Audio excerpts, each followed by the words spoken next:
अरे भाई ये क्या हो रहा है? एक दिन पहले देश में नहीं बल्कि पूरी दुनिया में ये हड़कंप मच गया कि हास्य कवि सुरेंद्र शर्मा जी नहीं रहे। सुरेंद्र शर्मा जी हैं, उनसे जानेंगे कि ये हुआ कैसे और ये हो क्या रहा है। शर्मा जी, ये जो खबर आई, ये जो हो रहा है ये तो आप चैनल वाले जानते हो कि कैसे हो रहा है। जब तक कि किसी भी खबर की तथ्य जाने बिना उसको प्रकाशित करना, मुझे तो कोई फर्क नहीं पड़ा क्योंकि मैं तो जिंदा था। फर्क उनको पड़ा जो मेरे चाहने वाले थे। और सारी रात मुझे 2:30-3 बजे तक फिर मैं अपने मोबाइल ही ऑफ करके सो पाया। अमेरिका से फ़ोन कर रहे हैं, ऑस्ट्रेलिया से, जो मेरे चाहने वाले हैं, इंडिया से खंडन भी कर दिया, उसके बावजूद ये लोगों को विश्वास नहीं हुआ।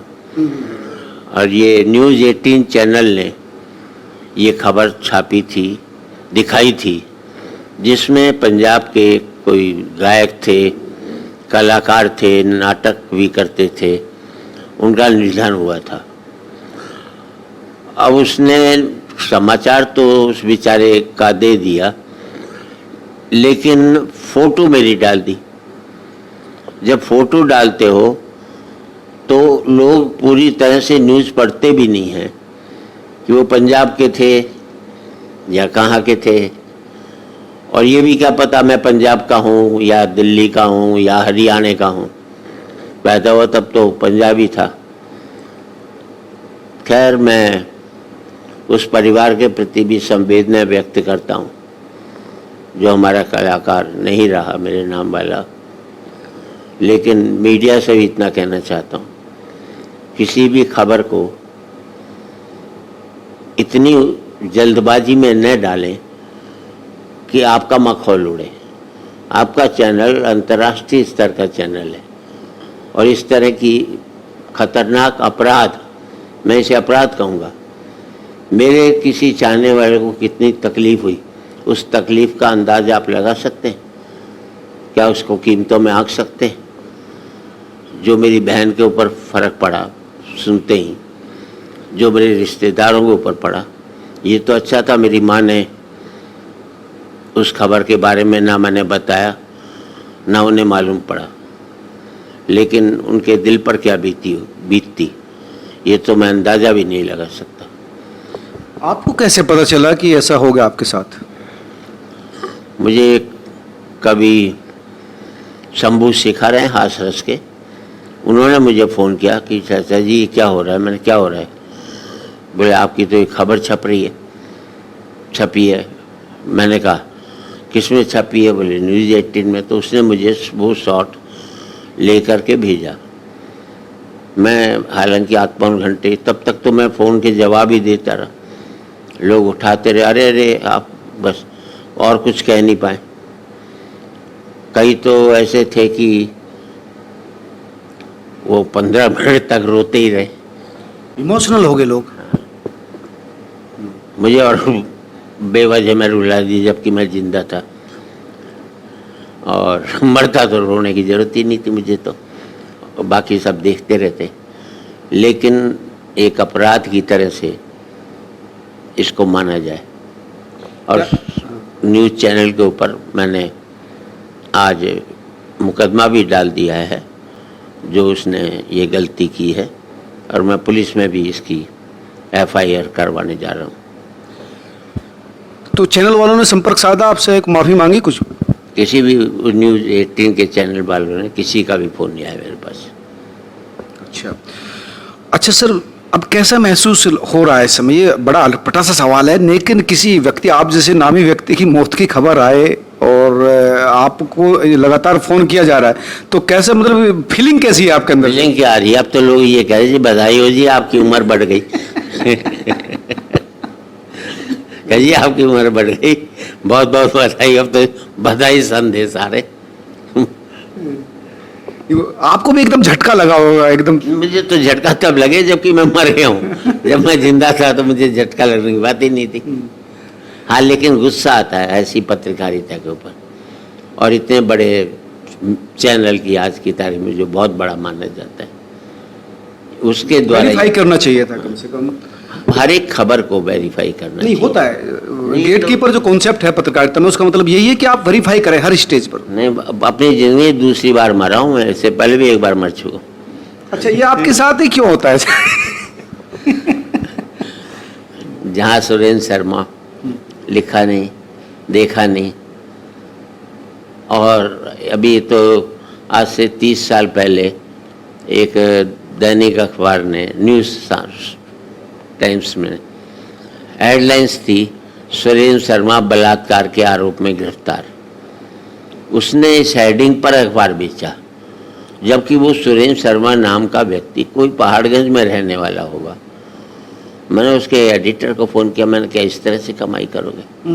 इतना बड़ा समूह तुम्हारा, इतने बड़े पत्र आपके यहाँ, वो भी नेशनल लेवल का ही पेपर था, और आप इस तरह से करोगे? कल को कोई राजनीति के बहुत नेता, बड़े नेता के बारे में पकड़ा जाए और वो कोई दूसरा हो, तो आप क्या इस तरह से छापेंगे, इस तरह से अखबार बेचेंगे?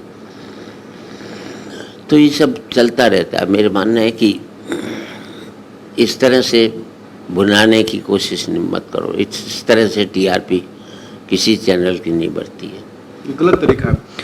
अच्छा, फोन, बच्चों के भी फोन आए होंगे, वो बहुत ज़्यादा परेशान होंगे। मैं तो उनके इसलिए नहीं आया, मैं घर पर ही था, बच्चे भी घर पर ही थे। अच्छा अच्छा अच्छा, तो भाभी जी मैं वही सोच रहा था कि परिवार वालों पर, मिसेज पर क्या बीती होगी, नहीं, किसी के ऊपर कुछ नहीं। सुहाग उजड़ जाने जैसी फीलिंग उनको भी। वो तो मैं घर पर ही बैठा हुआ था, ऐसी कोई बात नहीं थी। और बल्कि रात को 8-10 लोग, मेरी सालियाँ, उनके हस्बैंड आ गए कि जी आपके जिंदा रहने की खुशी में पार्टी लेंगे। अरे पार्टी दी फिर वो खर्चा अलग बैठा मेरा। तो आपको तो खर्चा और करवा दिया।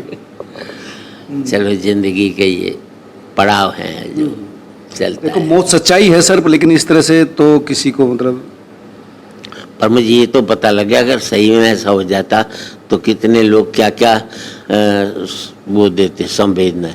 ये आपको महसूस जरूर होगा कि कितने प्यार आपसे लोग करते हैं दुनिया भर में। और अगर आपके साथ, देखो मौत सच्चाई है, आपको आज जाना है कि 50 साल बाद जाना है। जो मैंने स्पष्टीकरण दिया उस पर भी 10 लाख लोगों ने उसको देखा। 10 लाख लोग, कितनी बड़ी, मिलियंस में जो है। और कोई कोई पोस्ट मेरी अभी डाल रहा हूँ मैं यूट्यूब पर, फेसबुक पर, तो एक पोस्ट तो 5 करोड़ तक पहुंची है। तो फिर चाहने वालों की कमी थोड़ी है मेरे पास। नहीं, ये चाहने वालों की तो है कि सुरेंद्र शर्मा का नाम आपसे चिपक गया। वो अब उस बेचारे का क्या कसूर है जो चला गया?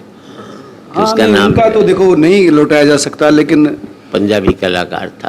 हर कलाकार कलाकार ही होता है, लेकिन एक नाम का होता है, जैसे हास्य कवि में, कवित्व में सुरेंद्र आपका नाम है, कलाकार का। जैसे अमिताभ बच्चन का नाम, अगर आप कोई दूसरा अमिताभ बच्चन होगा तो वो उभर नहीं पाएगा बेचारा।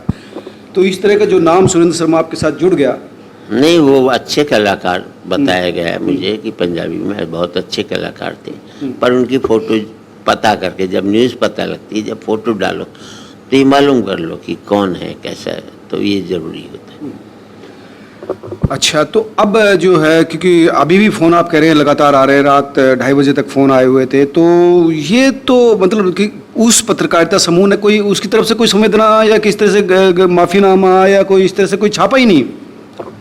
नहीं, मेरी निगाह में नहीं आया है कि उन्होंने कुछ इस बारे में स्पष्टीकरण दिया है, पर मेरे पास कोई फ़ोन कॉल नहीं आया उनका। ये गलत है, ये तो गलत है।